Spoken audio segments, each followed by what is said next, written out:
back to Waiver Wire Wednesday, week 6. And that was a really, really That horrible was intro. terrible.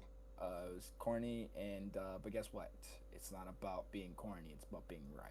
And we're going to be right about these waiver wire pickups that we're having this week because it's Waiver Wire Wednesday. Yeah, and we're we thought finally we should having throw in waiver some wires. wire in there. But to get everything started, I went 5-0 this week in fantasy football. Great week for me. Won my Yahoo League, won my Dynasty League, and won all 3 of my ESPN leagues. We are on fire, and we are going to the championship and winning one of them because if I win all 5, I might just win the lottery. And how'd you do in fantasy? I think I went 3-2. That's not that bad. Yeah, I went 3-2, but I mean, one of the guys didn't set his lineup. But And you won? Or did you yeah, I beat the snot out of him. I beat him by 90. If you lose to a guy that doesn't set their lineup, it's just morally defeating. He wouldn't have beat me even if he did set his lineup. So Great. You know who helped a lot of lineups this week? yeah, because I'm looking at the notes. Yeah. Top performer this week was Rico Dowdle. 32.4 points, 23 carries for 204 yards, 3 catches and 24 yards. He's getting the reps because Chuba Hubbard was hurt, but he ran all over the Dolphins defense, and that announcer made it 10 times better. Yeah, wasn't that the Rockets? Not the Rockets, the Hornets announcer. I don't know if it was. He's the guy from the NBA that does all the cool stuff. Yeah, I don't necessarily know if it's that guy. It would make sense because it was in Carolina. Yeah, a great game. We talked about what our takes was last week. I'd said JT was going to go off, and he did. Javonte also had a great game. So stay tuned for our matchups we like and we don't like later on. Ant said that Devontae Adams and Puka were going to do pretty good, and they indeed went and did pretty good Eric this week as well. Collins. Wait. No. Wait. Collins is the one that announced the game this week. Yeah, Eric I'll Collins. look up who's the announcer for the Charlotte Hornets. Yeah, I was right. Same guy? Yep, same guy. Okay. Yes. Yeah. He was definitely impartial. Yeah, so we were right about our matchups for the week. Both JT and Javonte both played well. And my take was that the Rams wide receivers were going to play well. I didn't say they were going to win. I thought they were going to win, but all that being said, Devontae Adams had... No, he said they were going to win. Let it be known. No, in that video, I did not say they were going to win. Devontae Adams had 5 catches for 88 yards, and Puka Nacua had 10 catches for 85 yards and a touchdown. Those will win you some fantasy football games, if I do say so myself. Yeah, it's like 18 Pretty good. points right there. So Pretty good. Wait, 18 plus 6. It's 24 points for Puka. Assuming... in yards and receptions. I'm not adding TDs. Oh. Add TDs. My most surprising stud this week is not necessarily surprising, but it's good. No, to it's see him surprising. back on track. Jamar Chase, because he was having a rough first half. I just wanted everyone to be known. He only had like 10 points in the first half, and then he got away out of the defense and some garbage time touchdowns, and he ended up scoring 29. But compared to what he was doing, this is a great week for him, and we're going to talk about his quarterback situation later. But I'm surprised to see Jamar Chase actually get the ball downfield more than 5 yards. So. Yeah. My most surprising stud was Rico Dowdle. We already talked about him. I'm not going to waste your time more. I don't expect him to have that kind of performance ever again in his entire career. But regardless, it was surprising. And if you took that waiver wire and you played him, kudos to you because that was a big brain play. The dud. Not just big brain, big because that to start him in your flex was probably crazy to do. Something else that's crazy to do is to play Jameson Williams, the most surprising dud for me. Against he does it every week. Against who? Who do they play? They played the Bengals. Yeah. Yeah. Why does he have 1 catch for 9 yards against the Bengals? And why did he have a carry for a yard? Get that man a deep ball. All off season, All off season, we're talking about breakout season. He's gonna be great. This is what we wanted. This is who we drafted. Crickets. What's going on here? I just traded for this man. You made a lot of trades this in our dynasty. I did. Not paying off. Hold on. No, that one paid off because I think I traded him for, what is it, Marcus Golden? And he hasn't done nothing. Matthew Golden? Matthew Golden. Yeah, him. Yeah. I don't think he's done anything either, so. Not really, but yeah. You did give me Jonathan Taylor and Devontae Adams. Yeah. So The only one, Jonathan Taylor was the bad one. I'll still give you away Devontae. That's fine. My most surprising dud this week, I guess another one that's not really surprising, was Woody Marks. After the week he had last week, I was like, oh, okay, he's going to get more reps. You know, he's proven what he could do, and then he just only got 7 carries for 24 yards. And you know, that offensive line's not great, and Nick Chubb got most of the carries. And it's just like, it's like dud. Like, will he ever do anything again? Who knows? He's a rookie. I think he's got good upside, but I don't necessarily think that he'll have another big week like that with Nick Chubb and Joe Mixon sitting on that team. Joe Mixon is set to return here in a few.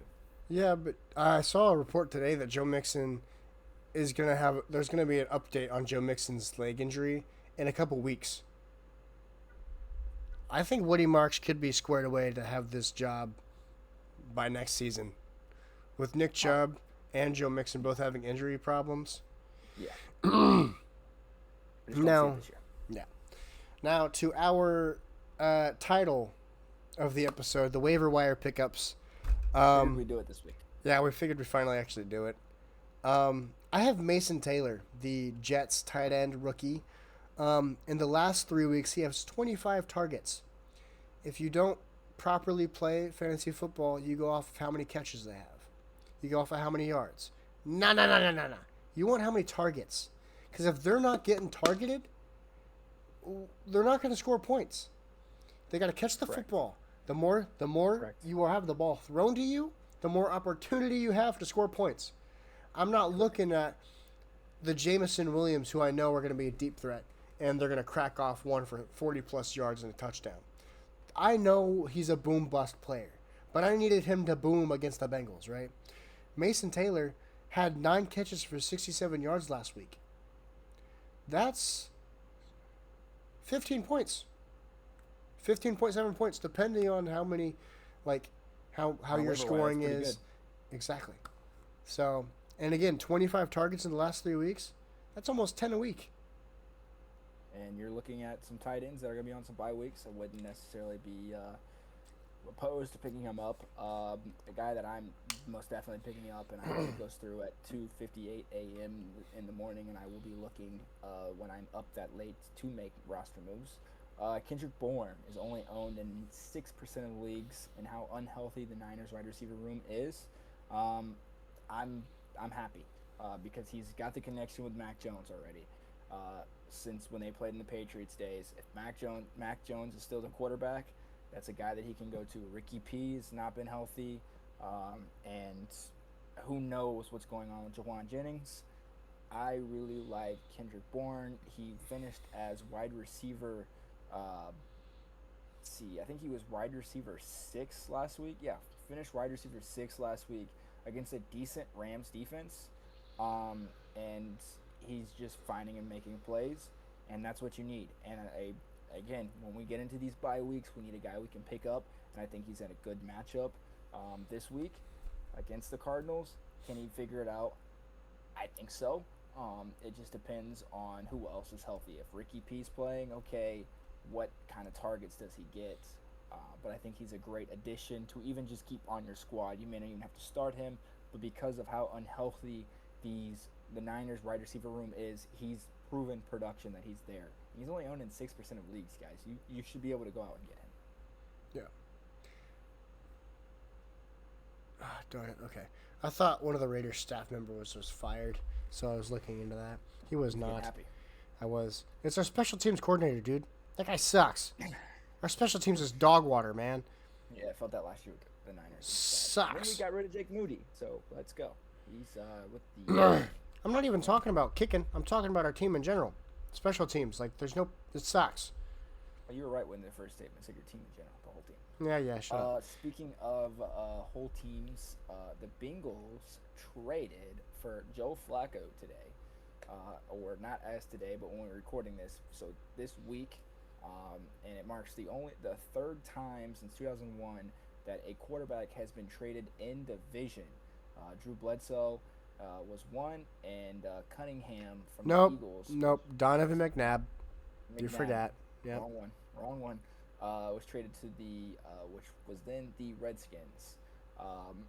So my question is this legit going to help the receiving room, or is it or is it just fake? Who cares? It's the Bengals. I hope so because I have T. Higgins and I'm trying to trade him.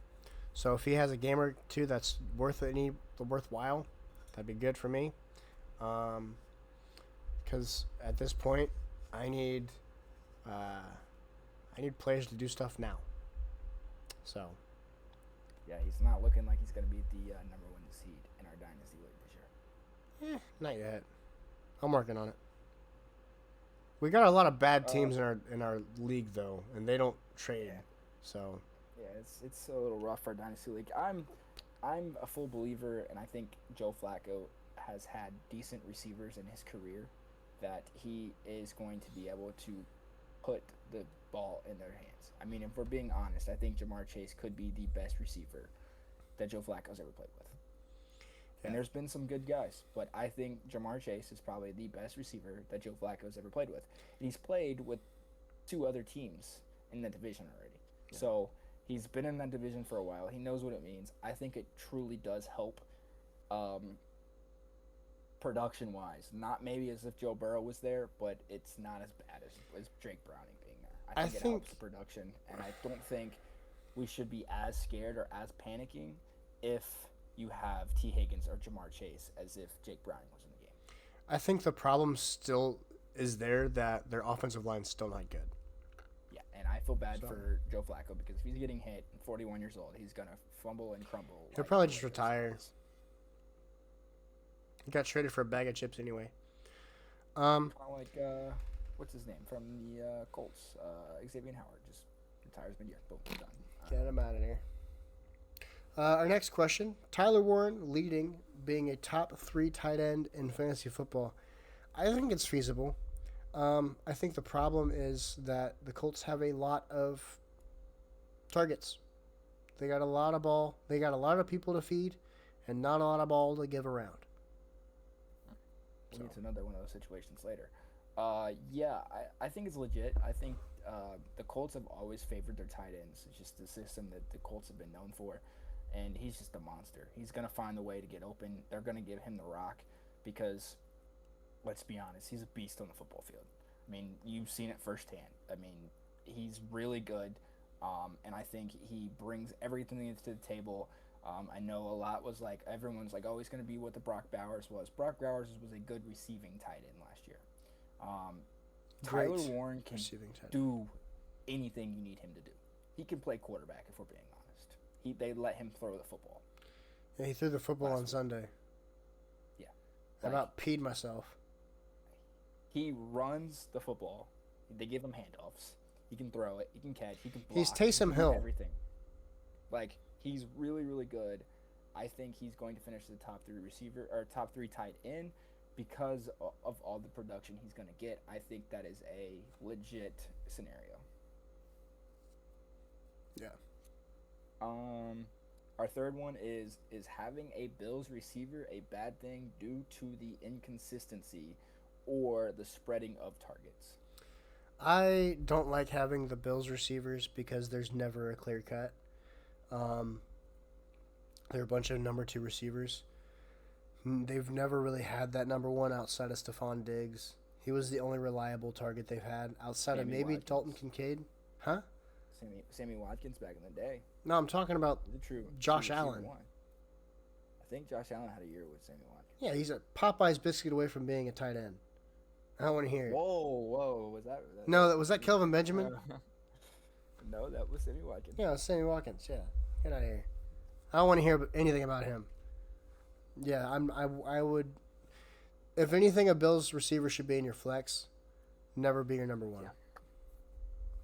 Yeah, I have Shakir in my lineup, and he's a solid flex. But it is scary because you don't know if he's going to get 7 points or if he's going to get 16 or 17. So it's just a scary situation. But I think it's fake. I think that there's enough spreading of the football that you're going to get points, and you shouldn't necessarily worry because they're getting targets. They're all getting targets.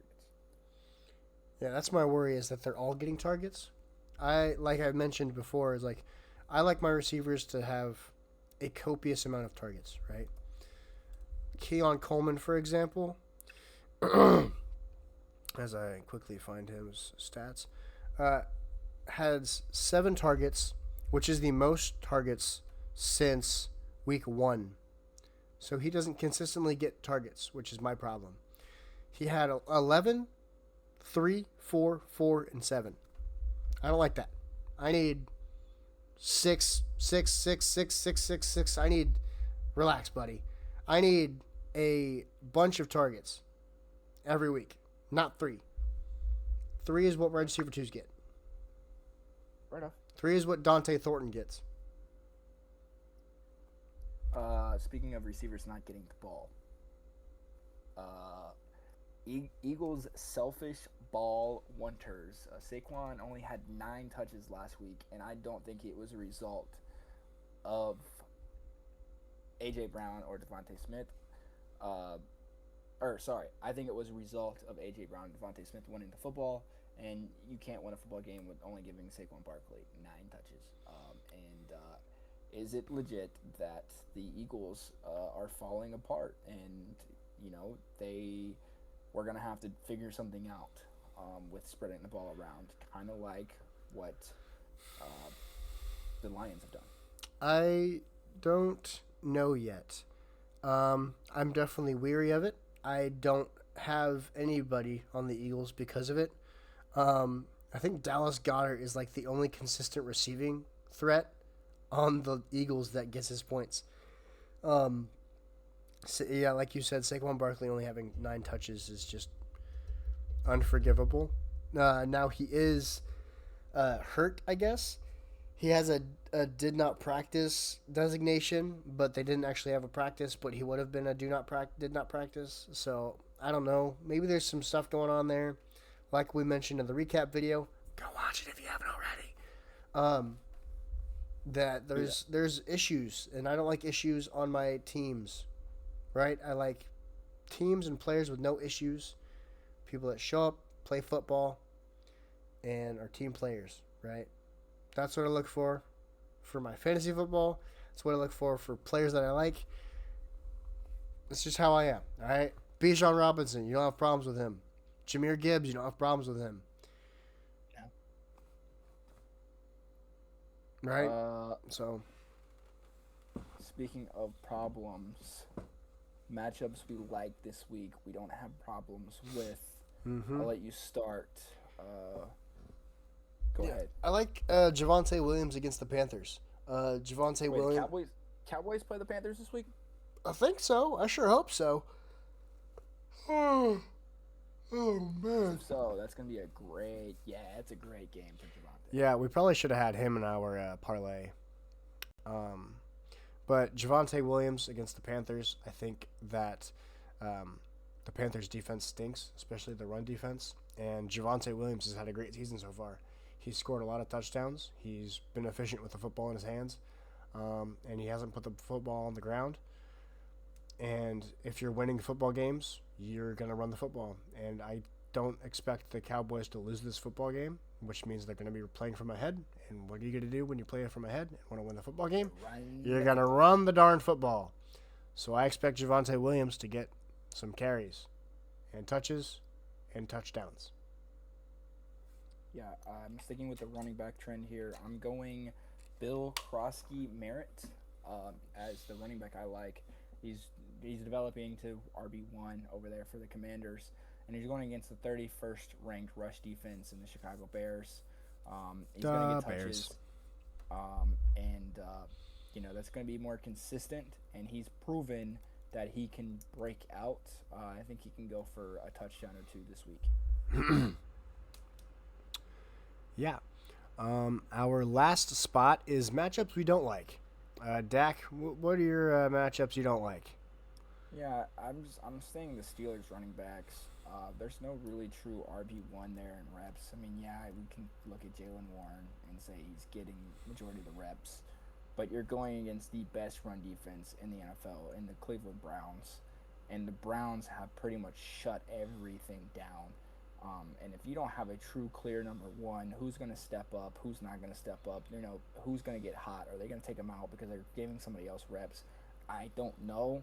And I just don't think the Steelers are going to run the ball very efficiently this week. And I think they're only going to have 60 rushing yards in total. The matchup that I don't like is Sam Darnold against the Jaguars defense, or the Jags in general. The Jags have proven to be a good football team through and through.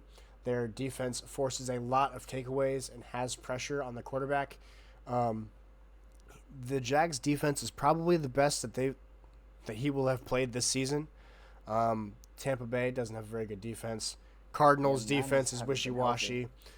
Well, yeah, they played them week 1 and they lost. So, against the Steelers, he threw 2 interceptions. The Jags are going to take... If you throw them the ball, they're going to take it away. They're going to make you pay for the mistakes that you make, especially Devin Lloyd, who is like the best player in coverage in the NFL right now. And he's got 4 interceptions, I think, from the linebacker spot. Pick 6 last night. Pick 6, yeah, exactly. So I think that the Jags match up against the Seahawks very nicely. Now, I'm not saying that the Jags win or run away with this game because the Seahawks defense is no slouch, but I don't like Sam Darnold against that defense whatsoever. So that wraps up our Waiver Wire Wednesday video. Hope you guys enjoyed. If you haven't already, go watch the recap video. And tomorrow, from when this is posted, is our Tailing with TD video. If you didn't already know, we record all of these in the same day. So that's why we're always wearing the same clothes, and sometimes our video may be a little outdated in terms of like who's playing and who's not, and this, that, or the other, or the odds even. So keep that in mind too. But we do what we got to do to get content out to you. All that being said, don't forget to like, subscribe, comment, follow us on all the things down below, and tune in next week when we talk about more football. And tune in tomorrow when we get you guys some money and get us some money. Hope you guys enjoyed. Have a great night. Peace.